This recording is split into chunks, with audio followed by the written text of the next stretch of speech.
स्वाध्याय इयत्ता 9वी इतिहास धडा 4 आर्थिक विकास.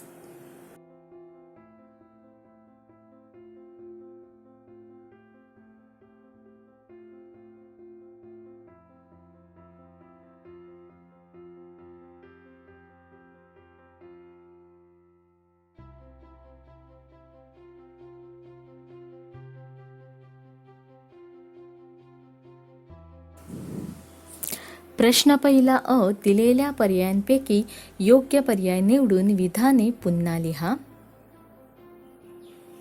1. 19 जुलै 1969 साली देशातील प्रमुख टिंबटिंब बँकांचे राष्ट्रीयकरण करण्यात आले. अ. 12, ब. 14, क. 16, ड. 18. उत्तर आहे 14. प्रश्न दुसरा. 20 कलमी कार्यक्रमांची टिंबटिंब यांनी घोषणा केली. अ. पंडित नेहरू, ब. लाल बहादूर शास्त्री, क. इंदिरा गांधी, ड. पी. व्ही. नरसिंह राव. उत्तर आहे इंदिरा गांधी.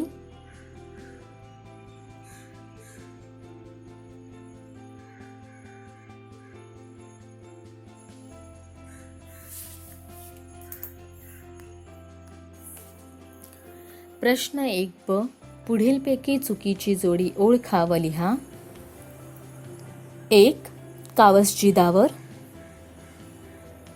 पोलादाचा कारखाना. 2. डॉक्टर दत्ता सामंत, गिरणी कामगारांचे नेतृत्व. 3. ना. मे. लोखंडे, गिरणी कामगारांना सुट्टी. 4. नारायण सुर्वे, कवितांद्वारे श्रमिकांच्या जीवनाचे दर्शन. चुकीची जोडी. कावसजी दावर, पोलादाचा कारखाना. योग्य जोडी. कावसजी दावर, मुंबईतील पहिली कापड गिरणी.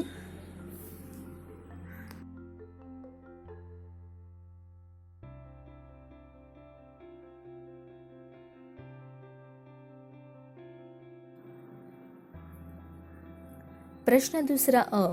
तक्ता पूर्ण करा. उत्तर.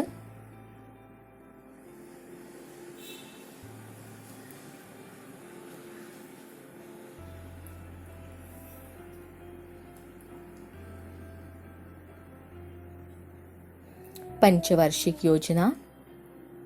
कालावधी. उद्दिष्टे. 1. पहिली 1951 ते 1956 शेती सामाजिक विकास. दुसरी पंचवार्षिक योजना. कालावधी 1956 ते 1961 उद्दिष्टे औद्योगिकरण. तिसरी पंचवार्षिक योजना. कालावधी 1961 ते 1966 उद्दिष्टे विषमतेचे निर्मूलन, रोजगार संधी विस्तार, राष्ट्रीय उत्पन्नात वाढ. चौथी पंचवार्षिक योजना. कालावधी 1969 ते 1974 उद्दिष्टे शास्त्रीय संशोधन, आरोग्य व कुटुंब नियोजन. पाचवी पंचवार्षिक योजना. कालावधी 1974 ते 1979 उद्दिष्टे दारिद्र्य निर्मूलन, देश आर्थिकदृष्ट्या स्वावलंबी, राष्ट्रीय उत्पन्नात वाढ करणे.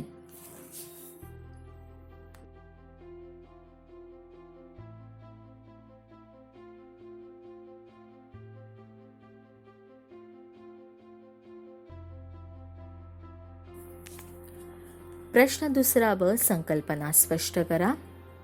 1. मिश्र अर्थव्यवस्था. उत्तर. भारताला स्वातंत्र्य मिळाल्यानंतर भारताने भांडवलशाही किंवा समाजवादी अर्थव्यवस्थेचा स्वीकार न करता मिश्र अर्थव्यवस्थेचा स्वीकार केला आहे. ज्या अर्थव्यवस्थेत काही उद्योग खाजगी उद्योजकांच्या मालकीचे असतात तर काही सरकारी मालकीचे असतात, अशा अर्थव्यवस्थेस मिश्र अर्थव्यवस्था असे म्हणतात. मिश्र अर्थव्यवस्थेत भांडवलशाही व समाजवादी अर्थव्यवस्थेतील चांगले गुण एकत्र आणण्याचा प्रयत्न केलेला असतो. नफ्याची प्रेरणा, उपक्रमशीलता, नियमपालन, कालबद्ध नियोजन इत्यादी गोष्टी मिश्र अर्थव्यवस्थेत दुर्लक्षून चालत नाही. भारताचा आर्थिक विकास साधण्यासाठी अर्थव्यवस्थेला प्राधान्य दिले आहे.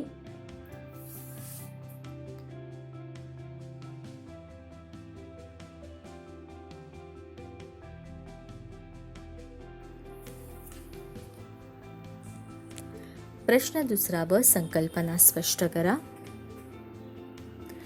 दुसरी आहे 20 कलमी कार्यक्रम.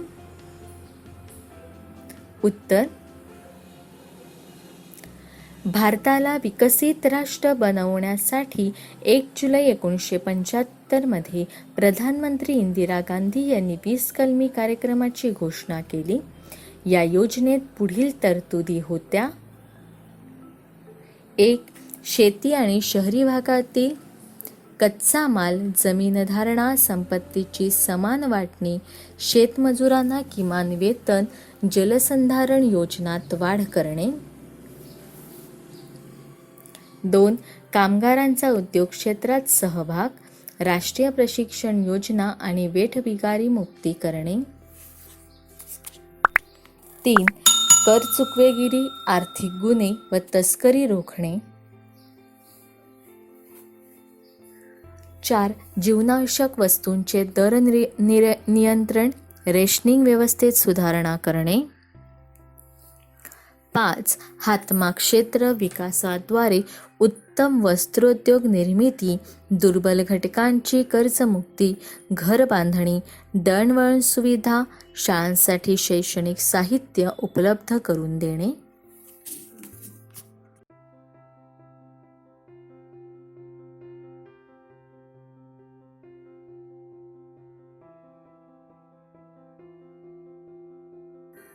प्रश्न तिसरा अ, पुढील विधाने सकारण स्पष्ट करा.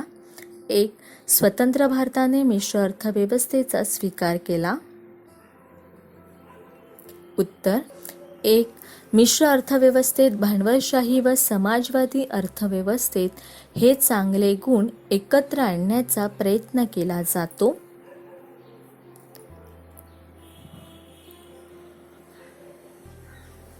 2. देशहिताला प्राधान्य देण्याची प्रवृत्ती असते. 3. दीर्घकालीन विकासावर अधिक भर दिलेला असतो. 4. या क्षेत्रात खाजगी उद्योजक मोठ्या प्रमाणात पुढे येत नाहीत, अशा वेळी सरकारलाच पुढाकार घ्यावा लागतो. 5. त्यामुळे सरकारला आणि खाजगी उद्योजकांना उद्योग सुरू करता येईल अशा मिश्र अर्थव्यवस्थेचा स्वीकार स्वतंत्र भारताने केला आहे.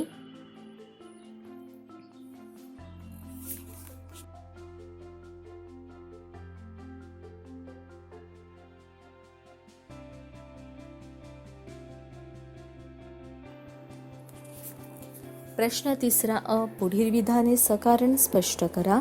दुसरं, 1969 मध्ये बँकांचे राष्ट्रीयकरण करण्यात आले. उत्तर: 1.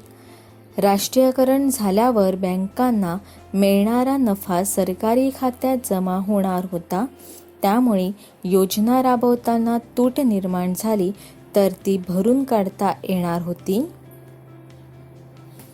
2. लघु व मध्यम उद्योगाचे विकास धोरण राबवणे आवश्यक होते. 3. लाल बहादूर शास्त्रींनी अन्नधान्य टंचाई आणि दुष्काळावर मात करण्यासाठी हरित क्रांतीचा प्रयोग हाती घेतला. 4. प्रधानमंत्री इंदिरा गांधी यांच्या कार्यकाळात काँग्रेस पक्षातील समाजवादी विचाराने प्रेरित झालेल्या Congress forum for socialist action या गटाने व्यापारी बँकांचे राष्ट्रीयकरण करावे अशी मागणी केली. 5 म्हणून 1969 मध्ये 14 बँकांचे राष्ट्रीयकरण करण्यात आले.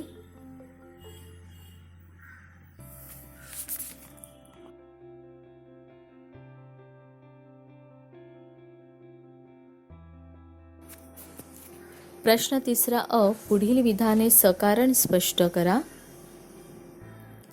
3. गिरणी कामगार संपावर गेले. उत्तर 1. 80च्या दशकात गिरणी कामगारात असंतोष निर्माण होण्यास अन्य क्षेत्रातील कामगारांचे पगार, त्यांना मिळणारा बोनस व जास्तीच्या सुविधा या गोष्टी कारणीभूत होत्या. 2.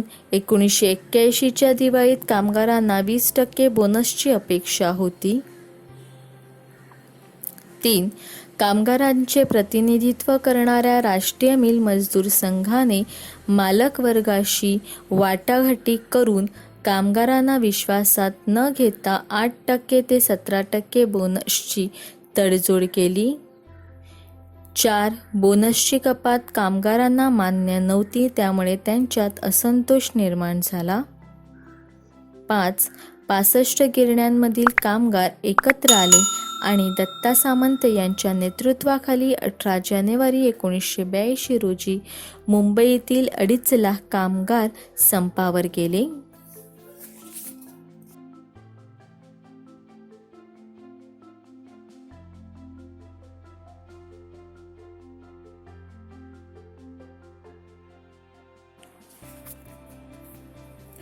प्रश्न 3 ब. पुढील प्रश्नांची 25 ते 30 शब्दात उत्तरे लिहा.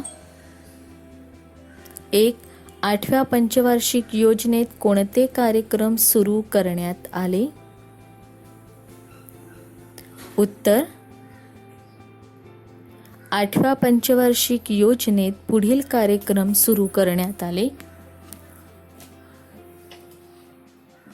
1. प्रधानमंत्री रोजगार योजना. 2. महिला समृद्धी योजना. 3. राष्ट्रीय सामाजिक आर्थिक सहाय्य योजना. 4.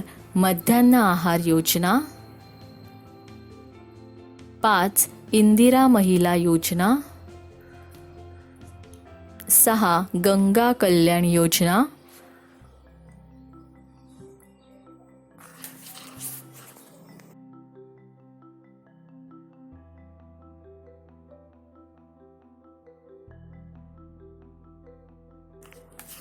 प्रश्न 3 ब.